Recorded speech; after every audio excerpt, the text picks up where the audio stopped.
Festeggiata oggi la ricorrenza di San Giuseppe, solenne pontificale presieduto dall'arcivescovo Damiano, alla presenza delle massime autorità civili e militari, con la condivisione della tradizionale minestra. Si celebra domani la 209esima festa del Corpo della Polizia Penitenziaria al Teatro Pirandello di Agrigento. Il sindacato USPP denuncia l'ennesimo grave episodio di aggressione ad un agente avvenuto all'interno del carcere di Agrigento. La Guardia di Finanza di Palermo esegue una vasta operazione di sequestro di una fabbrica clandestina di sigarette, diverse le auto rubate in provincia di Agrigento. Interrogazione parlamentare dell'onorevole Lavardera sulle condizioni fatiscenti dei locali del consorzio universitario che ospita i corsi del liceo musicale Empedocle a seguito della recente protesta degli studenti. L'assessore Luca Sammartino rassicura gli agricoltori che l'erogazione idrica della diga di Naro ritornerà regolare dopo la manutenzione ordinaria. Al via la quinta campagna di scavi presso l'area archeologica di Licata. Verrà inaugurata a Villa Aurea venerdì la mostra di Fausto Pirandello.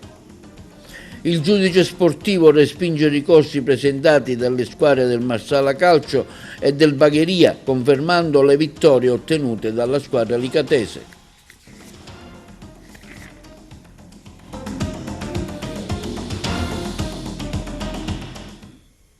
Buongiorno, benvenuti col nuovo appuntamento di TV Notizie di oggi giovedì 19 marzo. Grandi festeggiamenti in occasione della festa del 19 marzo, San Giuseppe, che è anche la festa del papà, presso la parrocchia con l'Eucaristia pontificale presieduta dall'arcivescovo Alessandro Damiano, dalle autorità civili militari, alla presenza del sindaco, del prefetto e dei rappresentanti delle forze dell'ordine, poi la tradizionale benedizione e condivisione della minestra di San Giuseppe. Nel pomeriggio l'esibizione del corpo bandistico Bellini, la Santa Messa e la processione da Piazza Pirandello per le vie della città in servizio. Oggi la festa del papà, 19 marzo, San Giuseppe, una celebrazione importante che si farà qui, si sta facendo presso la chiesa di San Giuseppe ad Agrigento. Ecco, parliamo di questa festa e del significato che assume all'interno delle manifestazioni religiose la figura del santo. L'appuntamento del 19 marzo, solennità di San Giuseppe, è un appuntamento liturgico legato alla tradizione, e Giuseppe, nel suo essere uomo umile e giusto, è custode del Redentore. A lui nel piano della salvezza è affidata la custodia del Verbo fatto carne e di Maria, la madre. Giuseppe ci consegna e ci richiama a tre modalità della fede. Una fede del fare. Di Giuseppe la tradizione non ci consegna neppure una parola, ma ogni volta che Giuseppe è, come dire, interpellato da Dio, no? Ha questa esperienza di contatto con Dio, risponde non a parole, ma con i fatti e nella verità. Anche il Vangelo di oggi si chiude nell'ultimo versetto. Giuseppe si alzò e fece quando gli aveva ordinato il Signore. Una fede del fare. Questo ci richiama alle nostre responsabilità di credenti. Il nostro credere è un credere di parole o è un credere di azioni nella storia? E poi una fede che mette Gesù al centro, una fede cristocentrica, alla quale forse dobbiamo tornare anche noi, nel nostro modo di pensare, nel nostro modo di dire, quindi di agire. Gesù al centro. E Gesù ci fa delle consegne importanti. Una, insieme alle altre, ma su tutte le altre. Imparate da me che sono mite e umile di cuore.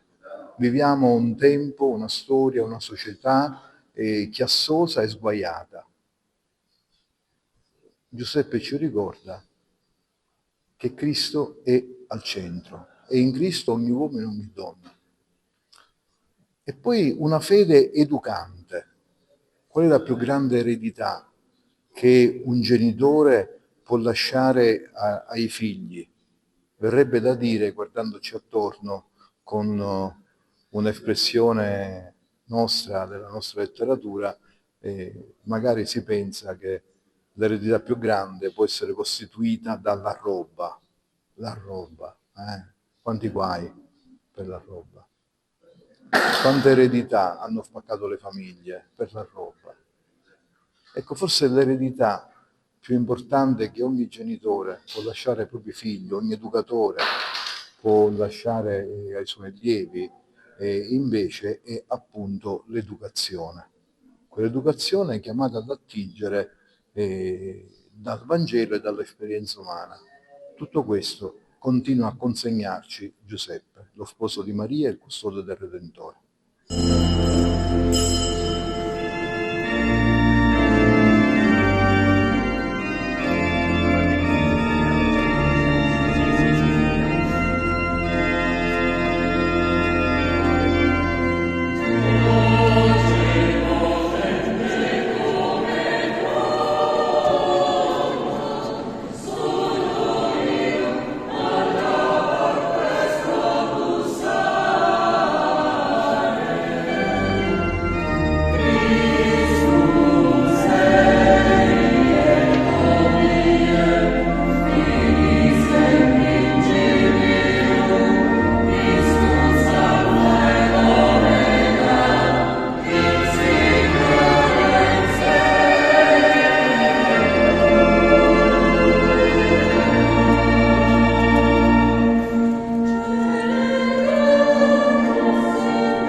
È un giorno di festa per tutta la città di Agrigento che festeggia San Giuseppe, il padre putativo di Gesù. Sono stati giorni intensi, meravigliosi, dove abbiamo visto una grande partecipazione degli agrigentini.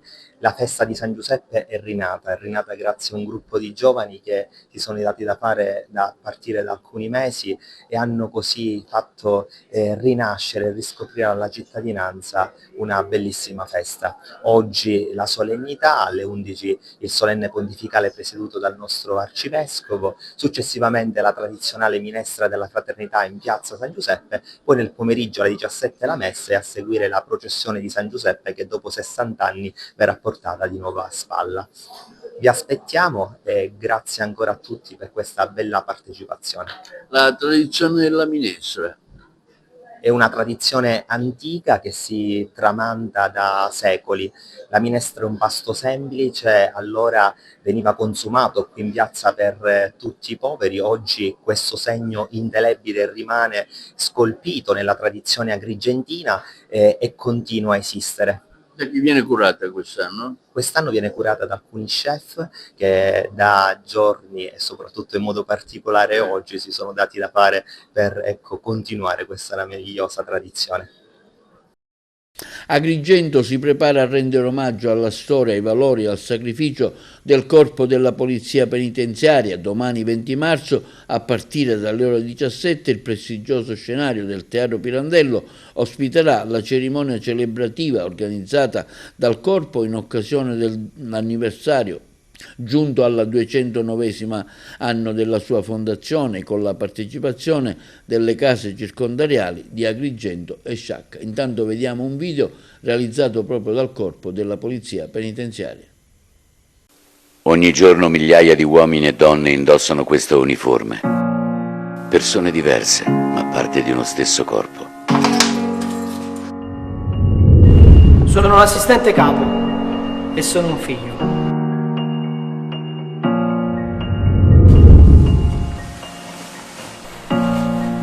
Sono un agente scelto, ma sono anche una figlia.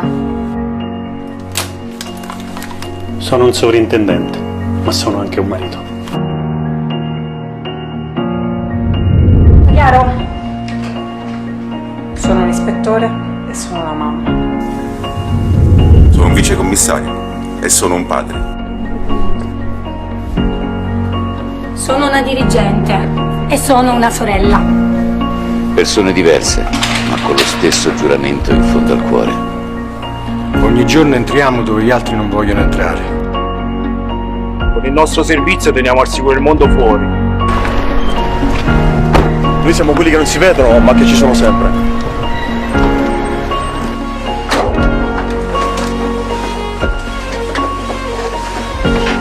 Siamo alla calma quando arriva la tempesta. Sorveglianza strategia. Siamo la voce ferma quando serve il silenzio.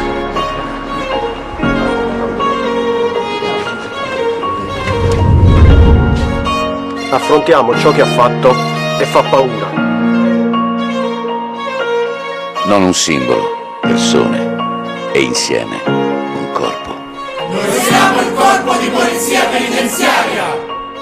Sì, noi siamo il corpo di polizia penitenziaria, ogni giorno.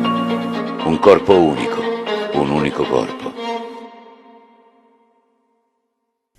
E la segreteria provinciale dell'Unione Sindacati Polizia Penitenziaria, USPP, denuncia con fermezza l'ennesimo grave episodio di violenza verificatosi presso la casa circondariale di Agrigento, il nostro servizio.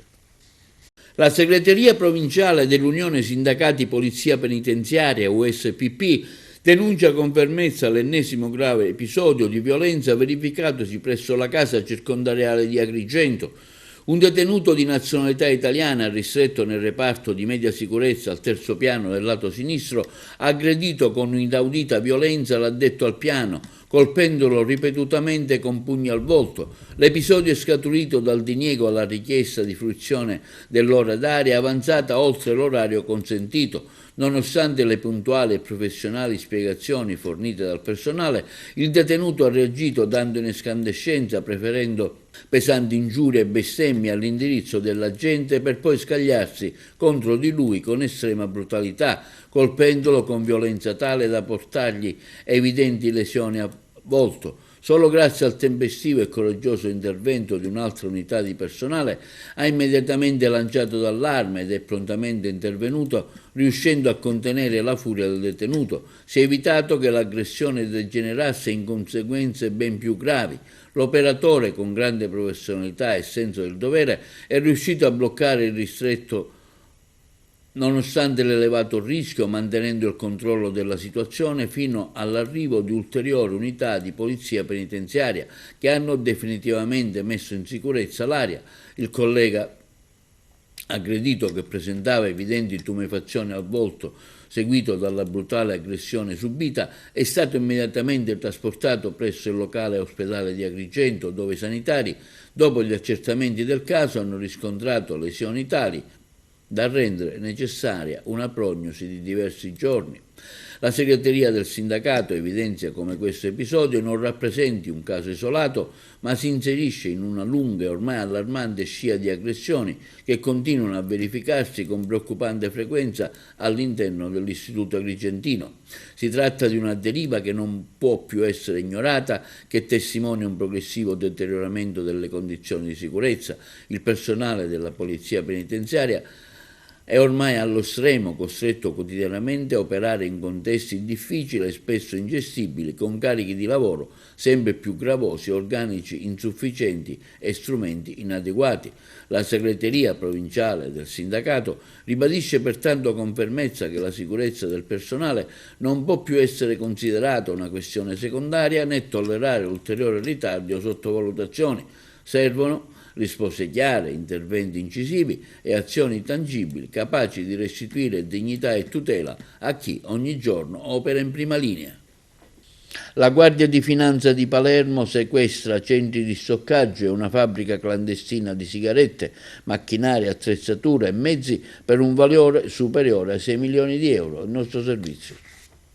I finanzieri del Comando Provinciale di Palermo, su delega della Procura Europea, Ufficio di Palermo, hanno condotto una vasta operazione a contrasto dell'illecita produzione di tabacchi lavorati di contrabbando. Le attività di perquisizione hanno visto il dispiegamento di oltre 70 finanzieri con il coinvolgimento delle Fiamme Gialle di Verona e di Padova e hanno consentito di sottoporre a sequestro, tra le altre cose, 17 tonnellate di sigarette pronte per essere commercializzate, 8 tonnellate di tabacco triturato e una fabbrica di sigarette di vaste dimensioni dotata delle attrezzature e dei macchinari necessari per la realizzazione di processi di produzione su larga scala ubicati all'interno di un polo logistico situato a Castagnaro in provincia di Verona. Oltre 2 milioni di euro è il valore dell'impianto realizzato secondo i più avanzati standard tecnologici e in grado di produrre ogni giorno 4 milioni di sigarette all'interno dello stabilimento insistente su un'area di oltre 5.000 metri quadrati. Sono state rinvenute 8 tonnellate di sigarette, scatole contenenti tabacco triturato per un peso di circa 8 tonnellate, 108 bancali di precursori, tra cui materiali per il confezionamento dei pacchetti di sigarette con i luoghi di rinomate case di produzione, Marlboro e Winston, presso altri depositi ubicati sempre in provincia di Padova, a Monselice. Facenti parte della stessa rete logistica sono stati sequestrati 31 bancali di materiali per la produzione di tabacchi, 9 tonnellate di sigarette illecitamente prodotte. All'atto dell'accesso è stata rilevata la presenza di 11 soggetti di nazionalità bulgara e ucraina, alloggiati in stanze di fortuna ricavate all'interno della stessa struttura. Tutti sono stati deferiti all'autorità giudiziaria delegante per i reati di detenzione di tabacchi lavorati di contrabbando e contraffazione dei marchi, unitamente a 2 soggetti italiani titolari dello stabilimento e del deposito in cui sono stati rinvenuti i tabacchi. I finanzieri del comando di Palermo sono giunti all'individuazione dei siti di fabbricazione risalendo all'intera filiera di approvvigionamento, a partire da alcuni sequestri di sigarette effettuati sempre nel palermitano. Particolarmente complessa si è rilevata l'esatta localizzazione degli stabilimenti a causa delle rigorose precauzioni messe in atto dai trasportatori per celare i luoghi di produzione. L'intervento in questione, per estensione e capacità produttiva dell'impianto, rappresenta il culmine di una serie di operazioni condotte dalle Fiamme Gialle di Palermo negli ultimi 9 mesi in più regioni d'Italia, che hanno portato nel complesso al deferimento dell'autorità giudiziaria di ben 33 soggetti di nazionalità ucraina, bulgara, moldava, italiana, sequestro di 4 centrali di produzione clandestina, 72 tonnellate di sigarette illegali pronte per essere immesse sul mercato, 50 tonnellate di tabacco triturato, 421 bancali di precursori per la produzione di tabacchi, macchinari, attrezzature e mezzi per un valore superiore ai 6 milioni di euro. I ladri di auto tornano a colpire in provincia di Agrigento. Nelle ultime ore sono state rubate 3 vetture tra Canicattì e San Giovanni Gemini, tutti dello stesso marchio Fiat. A entrare in azione una o più bande organizzate. Il primo episodio si è verificato a Canicattì, dove è stata portata via una Fiat 500 parcheggiata sotto la casa del proprietario in via Alcide De Gasperi. Altre 2 furti sono stati messi a segno a San Giovanni Gemini, dove sono sparite 2 Fiat Panda. Anche in questi casi le vetture erano parcheggiate nei pressi delle abitazioni dei proprietari.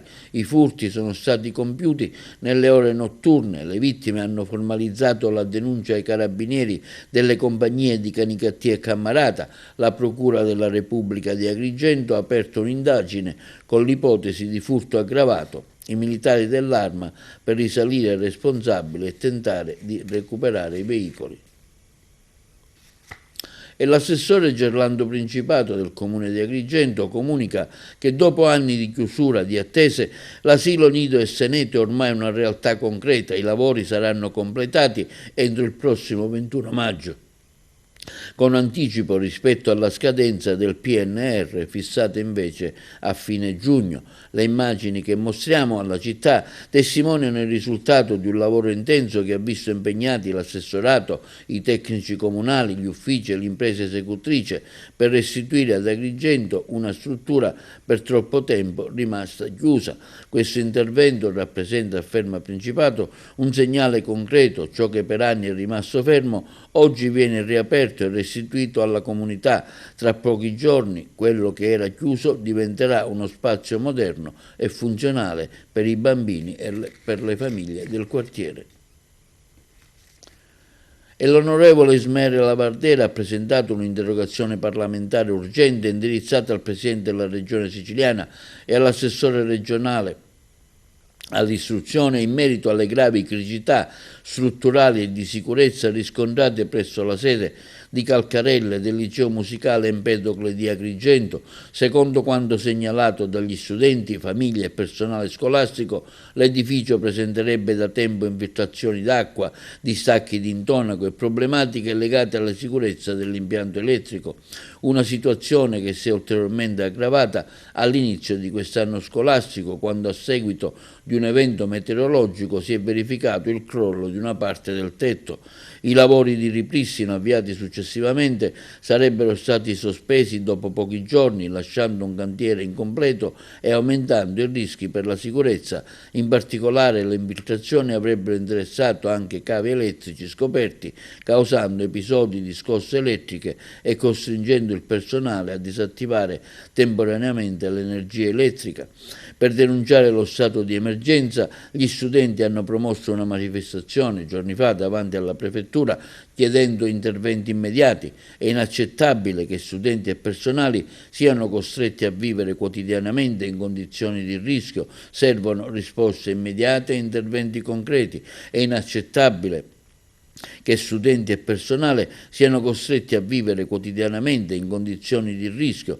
Questa è l'interrogazione che il deputato parlamentare Ismaele Lavardera ha fatto alla Regione, chiedendo di verificare con urgenza le condizioni della struttura, di sollecitare il libero consorzio comunale di Agrigento, ente responsabile dell'edificio, e di attivare le misure necessarie, anche straordinarie, per garantire sicurezza e regolare svolgimento delle attività scolastiche. Siculiana entra ufficialmente a far parte del prestigioso circuito turistico-culturale della Strada degli Scrittori. La Giunta Comunale, con una delibera approvata in data odierna, ha ratificato lo schema di protocollo d'intesa con la stessa associazione, sancendo quindi l'adesione del borgo a uno degli itinerari letterari più importanti d'Italia. L'adesione della Strada degli Scrittori non è solo un atto formale, ma una scelta strategica per il futuro scolastico e culturale di Siculiana, ha affermato il sindaco Giuseppe Zambito. Attraverso la figura del professor Stefano Bissi vogliamo offrire ai visitatori una narrazione autentica delle nostre radici. Bissi ha saputo dipingere con le parole e con i colori l'anima del nostro borgo e della nostra gente. Inserirlo in questo itinerario, afferma il sindaco di Siculiana, significa dare il giusto rilievo a un patrimonio letterario che merita di essere conosciuto e studiato ben oltre i confini locali. E l'assessore regionale all'agricoltura Luca Sammartino, commentando alcune notizie stampa relative all'invaso di Naro in provincia di Agrigento, è intervenuto affermando: «Voglio tranquillizzare gli agricoltori del territorio servito dalla diga San Giovanni di Naro. Il commissario del Consorzio di Bonifica di Agrigento mi ha assicurato che l'impianto di sollevamento tornerà in esercizio già la prossima settimana. In pochi giorni si concluderà l'intervento di manutenzione ordinaria programmata da tempo. La campagna è irrigua, quindi non subirà alcun rallentamento o impedimento. Inoltre, nei mesi scorsi il Consorzio di Bonifica ha ottenuto un finanziamento di 8,5 milioni per un progetto con le risorse del Fondo di Sviluppo e Coesione programmati dal governo Schifani per ammodernare e adeguare gli impianti di sollevamento. I lavori sono stati aggiudicati e saranno consegnati nei prossimi giorni. E si terrà dal 27 aprile al 5 giugno prossimi la quinta campagna di scavo presso l'abitato ellenistico romano di Finziade Allicata. Le attività di ricerca del Finziade Project si svolgono sotto la direzione scientifica del CNR ISPC, sede di Catania, e del Parco archeologico e paesaggistico della Valle dei Templi di Agrigento. La città, situata sul monte Sant'Angelo, fu l'ultima fondazione greca della Sicilia a registrare registrò un momento di grande fioritura nel corso dell'età tardo-repubblicana, quando fu completamente rinnovata con la realizzazione di un nuovo impianto urbanistico. Si tratta di un contesto straordinario, soprattutto per le tematiche inerenti l'urbanistica, l'architettura domestica e la cultura materiale di età ellenistico-romana, con evidenze monumentali di elevato pregio. E si terrà a Villaurea venerdì 20 marzo alle ore 16:30 l'inaugurazione della mostra Fausto Pirandello, La magia del quotidiano, curata da Fabio Benzi e Flavia Mattitti, organizzata dall'Accademia Nazionale di San Luca di Roma insieme all'Ente Parco Archeologico della Valle dei Templi, in collaborazione con l'associazione Fausto Pirandello. L'evento celebra il genio artistico di uno dei più significativi protagonisti della pittura italiana del Novecento, con un ritorno nella terra del padre Luigi, dopo l'esposizione che si è svolta a Roma dal 19 dicembre al 28 febbraio scorsi. L'esposizione riunisce circa 30 dipinti selezionati tra i maggiori capolavori dell'artista e un nucleo su opere su carta con un focus sui pastelli, tecnica prediletta da Pirandello nel secondo dopoguerra. La tappa agrigentina assume il valore simbolico di un ritorno alle origini familiari. Fausto, pur nato a Roma, trascorse in Sicilia molte estati giovanili, assorbendone luce e colori che avrebbero alimentato la sua poetica. A Piazza Castelnuovo a Palermo l'iniziativa Il tuo cuore nelle tue mani, una campagna itinerante per la prevenzione cardio-cerebrovascolare promossa da Daichi Sankyo Italia, che prevede una giornata di screening gratuiti. Il cuore nelle tue mani, oggi a Piazza Castelnuovo a Palermo, un'iniziativa dedicata alla salute dei cittadini. Di cosa si tratta?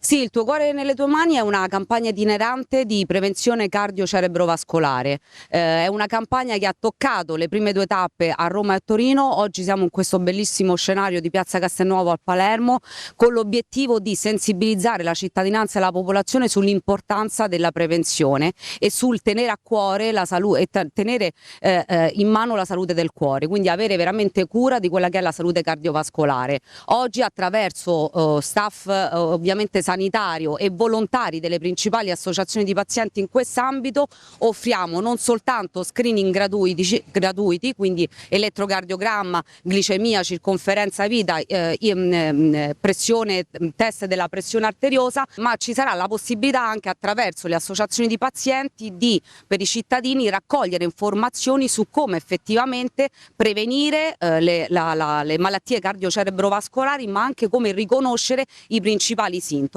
per ovviamente essere sempre più consapevoli di quella che è la propria salute del cuore. Ecco, cosa serve per aderire?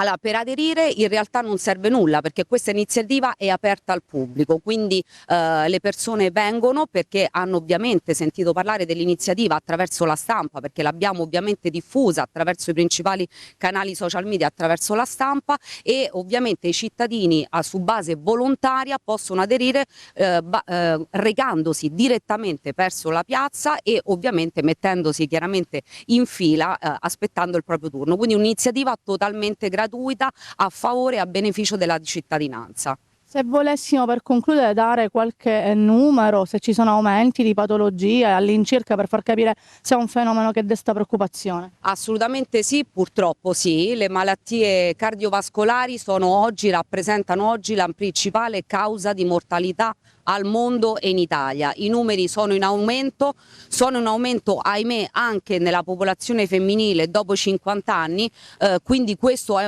ovviamente un campanello di allarme che deve tenerci uniti e deve renderci quanto più consapevoli che la prevenzione è la prima arma fondamentale per ovviamente contenere il rischio di incorrere in queste patologie. Linea alla regia per la pubblicità. Una frana travolge un furgone, al lavoro i vigili del fuoco per liberare la strada, i colleghi di Messina. Una frana ha colpito ieri sera il comune di Savoca nel Messinese, travolgendo un furgone parcheggiato lungo la sede stradale, fortunatamente vuoto. L'evento causato dalle piogge incessanti che hanno interessato l'intera provincia di Messina ha richiesto l'intervento immediato dei vigili del fuoco del comando di Messina. Sul posto sono intervenute le squadre del distaccamento di Letojanni e dei volontari di Antillo.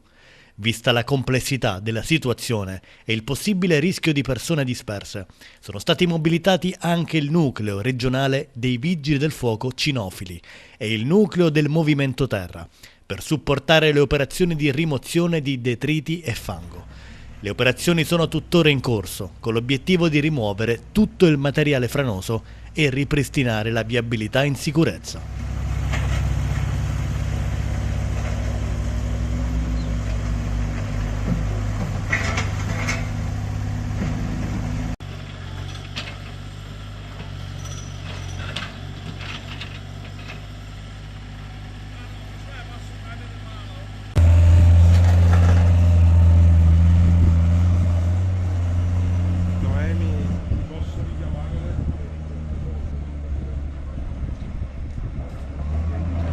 Uno spettacolo multimediale fa rivivere la carriera dei Beatles a Palermo con un concerto dei Beatbox tra musica dal vivo suonata con strumenti dell'epoca, costumi fedelmente riprodotti e contributo video. Ce ne parlano i colleghi di Palermo.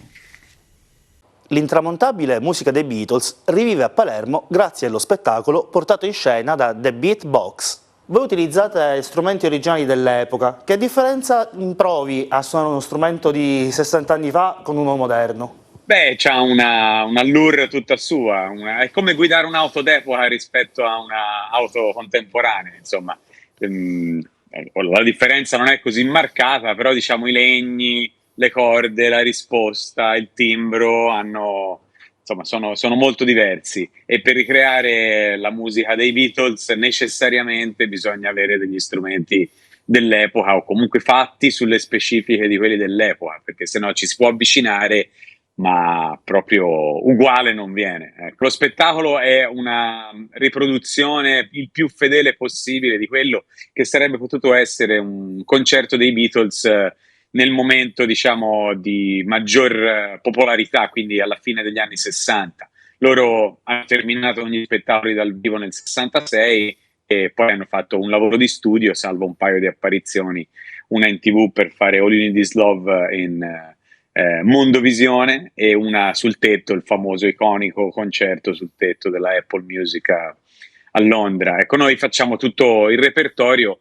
con cambi d'abito, cambi di costume, passando dal look che avevano al Cavern Club nei primi anni 60 fino a Sgt. Pepper coloratissimo, Abbey Road con il look iconico appunto di John Lennon in bianco con i capelli lunghi. Questo spettacolo qui, questo tour che stiamo portando in giro, diciamo, dal 2025 è uno spettacolo che ripercorre tutte le tappe, è uno spettacolo che non ha solo la musica. Noi stiamo sul palco la maggior parte del tempo, ma non tutto il tempo, perché fra 7 e 7, i 7 sono 5 in tutto, c'è delle immagini di repertorio proiettate su uno schermo con una voce narrante, delle interviste, insomma ripercorriamo tutta la storia dalla formazione fino allo scioglimento dei Fab Four.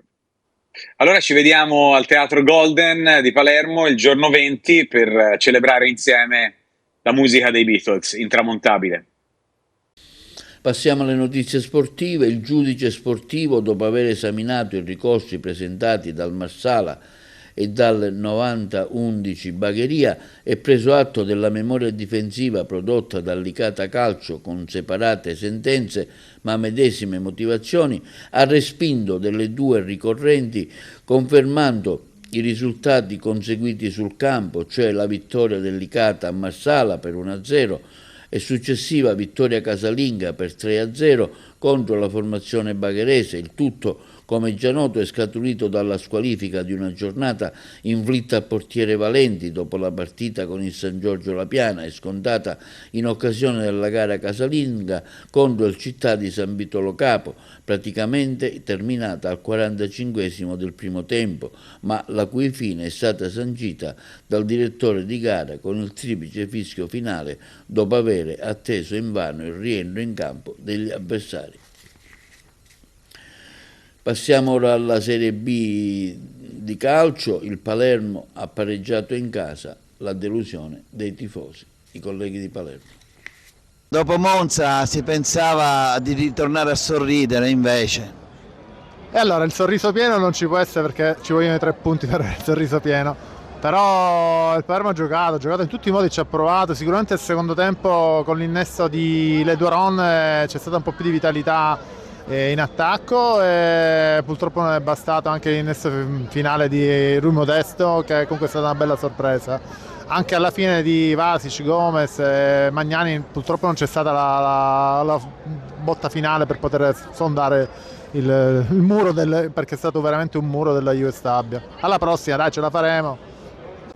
Penso che siano 2 punti persi alla fine, perché potevamo vincerla, abbiamo preso il gol. Rimprovero alla squadra e l'approccio al primo tempo, sono scesi in campo senza grinta, peccato, 2 punti persi, ci faremo però. Vabbè, invece ci sta, dopo 9 vittorie consecutive, un pari in casa ci può pure stare. Noi speriamo di fare più punti possibili da qui alla fine e tireremo le somme. Con le squadre scarse ogni volta andiamo sempre a perdere o pareggiare, come è stato con il Pescara. C'è qualcosa che non va, forse è la voglia, la grinta, potrebbe essere questo. Abbiamo perso una grandissima occasione, questa è l'occasione giusta per poter almeno rimanere in gara per arrivare primi. Pazienza, ci vuole però, bisogna ancora crederci perché almeno ai playoff ci arriviamo sicuro, quindi è giusto crederci. Partita fatta solo dal Palermo. La Juve Stabia è venuta, ha fatto la sua presenza, qualche ripartenza ma niente di esagerato, quindi secondo me era una partita che dovevamo vincere. Cambi giusti, Palermo a trazione anteriore nel secondo tempo, peccato. I ragazzi magari si sono demotivati dopo la partita scorsa. Costruiamo sempre lo stesso gioco su Augello perché abbiamo giocato 90 minuti e passa sempre sulla stessa fascia. Pierozzi non l'abbiamo visto oggi. Rui Modesto, secondo me, dopo Monza, secondo me si è ripreso. Una bella partita, secondo me. E questo è tutto per TV Notizie di oggi. Vi ricordiamo che i nostri programmi si possono vedere in tutta Italia sul canale 268 del digitale terrestre per chi ha la Smart TV, in streaming sul sito www.televideoagrigento.tv, il telegiornale sul canale 93 di Video Sicilia alle 15 e alle 20 e replica la mattina alle 9. Inoltre i nostri servizi si possono visionare sul canale YouTube di TVA Televideo Agrigento. E questo è tutto e vi auguriamo una buona festa del papà.